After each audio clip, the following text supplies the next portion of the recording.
അങ്ങനെ ദേ നമ്മള് സ്കൂളിൽ എത്തിയിട്ടുണ്ട് കേട്ടോ. ദേ അവധിക്കാലത്തെ സ്കൂൾ എങ്ങനെയുണ്ടെന്ന് എല്ലാവരും ഒന്ന് നോക്കിക്കേ. പാവം കാമൻ ക്വൈറ്റ് സ്കൂൾ ആരുമില്ല ഗൈസ്. ഞങ്ങൾ ടെക്സ്റ്റ് മേടിച്ചിട്ട് വരട്ടെ ഗൈസ്. ഫേവറേറ്റ് സ്കൂളാണോ മുന്റെ?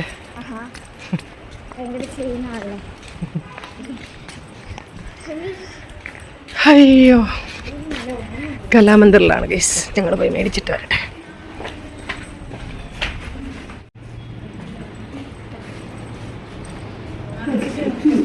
അങ്ങനെ നമ്മൾ 2 പേർക്കുള്ള നോട്ട്ബുക്ക് വാങ്ങാൻ പോയതാണ് കേട്ടോ. അപ്പൊ നോട്ട്ബുക്ക് വാങ്ങുന്ന കുട്ടിയുടെ ക്ലാസ്സും നമ്പറും ഒക്കെ എഴുതണമായിരുന്നു. ആർക്കുട്ടി അത് എഴുതുവാണേ.